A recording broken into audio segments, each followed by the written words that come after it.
Thank you, Laurence. Thank you for your very important presentation. Please, Christoph and then Spilimbergo. Please. Hi, hello, everybody. So the title of our panel, I think, is very important. No, Mateusz, you wanted. Question. Sorry. We still have time for questions. So a quick question to Laurence. You mentioned fiscal space, and shouldn't we talk briefly at this table on new European taxes, whether we're talking on COVID response or on climate change? I think Professor Sachs made this remark, how small the European budget is compared to the tasks. And don't we need, of course, carbon border tax on health transaction, and European wealth tax if we are to meet the challenges mentioned through the whole 2 days of this event? Thank you.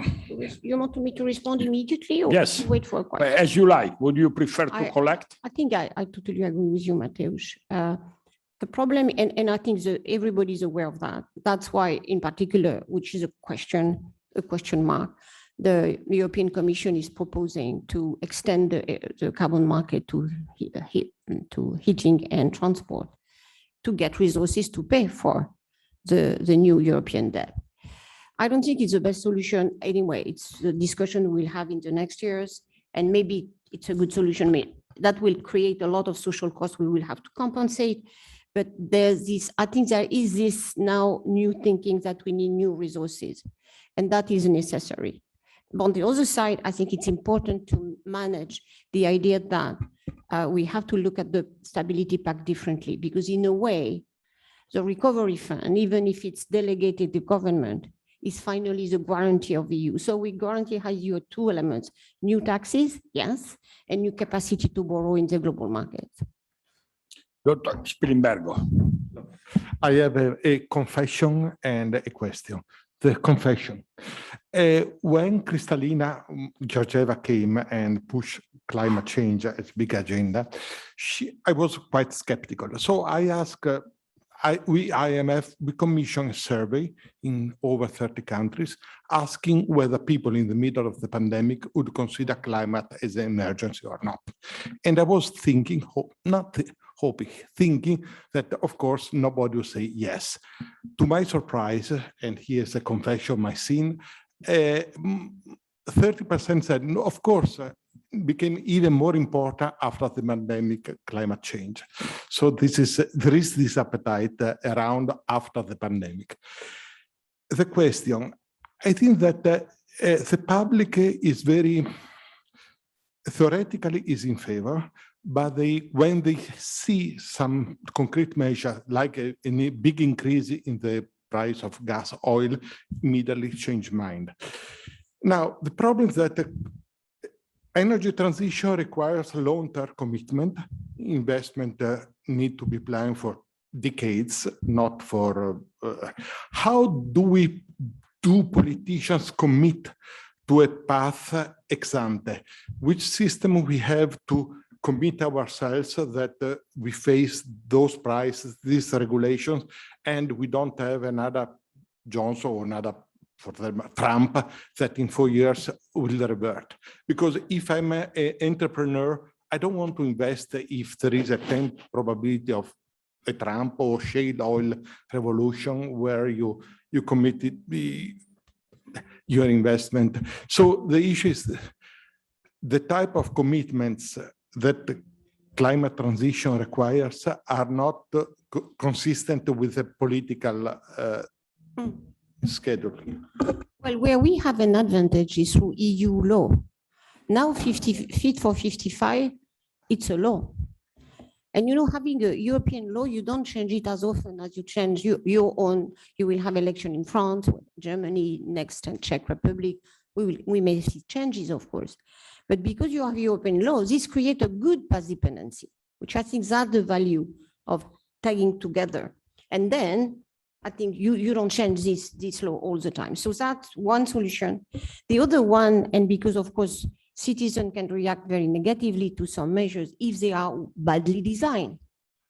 And I can tell the French rise of the carbon tax in France was badly designed because one, it was just to fill the budget. The second, because there was no way to prepare and accompany the people who will be affected negatively. And it's important because electricity prices in Europe will have to grow. There is no way out. So we have to prepare for that. And so if we don't imagine the social measures and the capacity for people to make different choices, in particular in infrastructure of transport or insulating of buildings, we cannot have the citizen with us. So I think that's my response. But I think EU is a safety net for climate policy, and it has worked. Look, I'm really in climate since 1997, just too long. It's EU has been totally constant in growing the target. So even with high and lows in the government. Thank you. Please, and that we move to the last speaker. Please. Brief. Right, thank you. So my question is precisely on responsibility dimension of political leaders, because we know that as much as German Energiewende had great ideas, ambitions, it underdelivered. We know that, for example, it has 7 times higher per kilowatt hour and twice higher per capita emissions than in your very homeland, that is France. And the reason is because the majority of energy in France comes from nuclear power plants, thanks to the Mesmer plan. Now, the question is, can we count on social movements, on politicians, on philanthropic organizations to draw lessons from some of the failed policies and stand firmly for tech neutrality in supporting only the low emission energy sources? This also connects to the gas discussion that you mentioned earlier. Very quickly.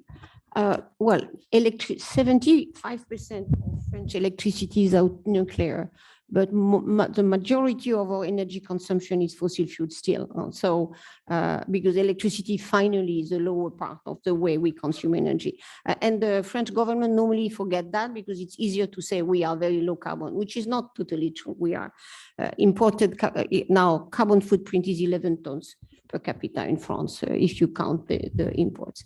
So, how you make this rationality? I do think it's, it's not a linear development. It's a balance of force, not having the fossil fuel industry everywhere in the government first, which in France is super difficult, I can tell.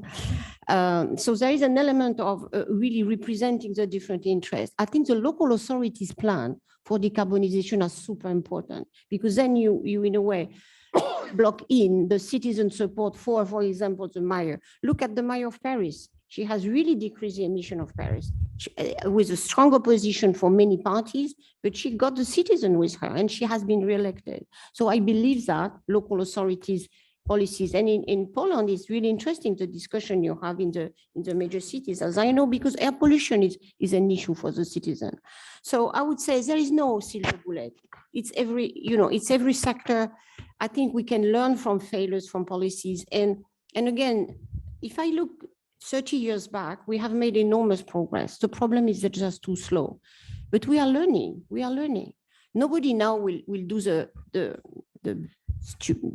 badly arranged policies that the French did with created the Gilets jaunes. We learn from that. The Canadians have done their carbon tax differently, and we'll do that differently next time. So I'm more optimistic on the way we adjust. Good. Nuclear is an option, but it's a very heavy and expensive technology as well. So you have to Thank you. affordable. Thank you, Laurence. Thank you.